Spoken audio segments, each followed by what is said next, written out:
সকাল থেকেই এই অবস্থানটা চলমান আছে। সকাল থেকে বললে একটু কেমন হয়, সারা কালকে যখন শুরু হয়েছে গতকাল থেকে এখন পর্যন্ত এটা কন্টিনিউয়াস প্রসেসেই চলছে। এই আন্দোলন তাদের চলমান থাকবে যতক্ষণ না পর্যন্ত আপনি জানেন যে আওয়ামী লীগ নিষিদ্ধ সহ 3 দফা তাদের দাবি রয়েছে, সেই দাবি পূরণ না হবে ততক্ষণ পর্যন্ত এই তাদের যে অবস্থান শাহবাগ ব্লকেট এই আন্দোলন কর্মসূচি চলবে।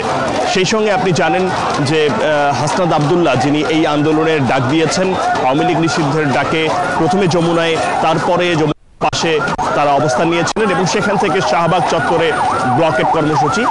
সেই হাসনাত আবদুল্লাহ কিন্তু একটা বিষয় জানিয়েছেন, শাহবাগ ব্লকেট ছাড়া ঢাকা শহরের অন্য কোনো স্থানে ব্লকেট না করতে তিনি সবার কাছে অনুরোধ করেছেন এবং সেই সঙ্গে সারা দেশেও যে বিভিন্ন জায়গায় ছাত্র জনতার যে বিভিন্ন রকমের অবস্থান, সেখানেও রাস্তা ব্লকেট না করতে, মহাসড়ক ব্লকেট না করার আহ্বান জানিয়েছেন এই আন্দোলনের জুলাই গণ অভ্যুত্থানের সম্মুখ সারির এই নেতা।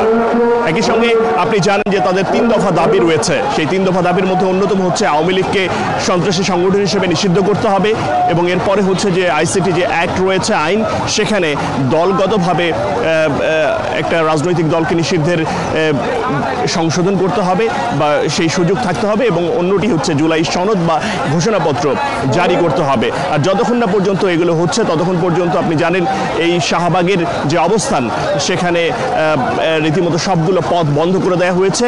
বিভিন্ন যে সড়ক রয়েছে ওই সড়কগুলো দিয়ে যারা শাহবাগমুখী চলাচল করে তারা যাতায়াত করছেন, তারা স্পষ্ট করে জানিয়ে দিচ্ছেন যে আজকে বিকাল 3টায় গণজমাতের আহ্বান জানিয়েছেন এবং সারা বাংলাদেশের যেসব স্থানে জুলাই অভ্যুত্থানের যে স্পট রয়েছে, যে স্পটগুলো থেকে আন্দোলন সংগঠিত হয়েছিল, ত্বরান্বিত হয়েছিল, সেসব স্পটে গণজমায়েতের কথা তারা আজকে বলেছেন। এই কর্মসূচি মূলত আজকে চলছে।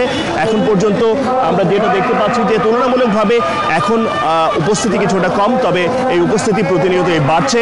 সময়ের সঙ্গে সঙ্গে নানামুখী স্লোগান উঠছে, আওয়ামী বিরোধী বিভিন্ন স্লোগানে এই শাহবাগ মুখরিত হচ্ছে, উত্তাল হয়ে উঠছে এবং এই দাবি বারবার উঠছে যে আওয়ামী লীগকে নিষিদ্ধ করতেই হবে, এখান থেকে পিছিয়ে আসার কোনো সুযোগ নেই।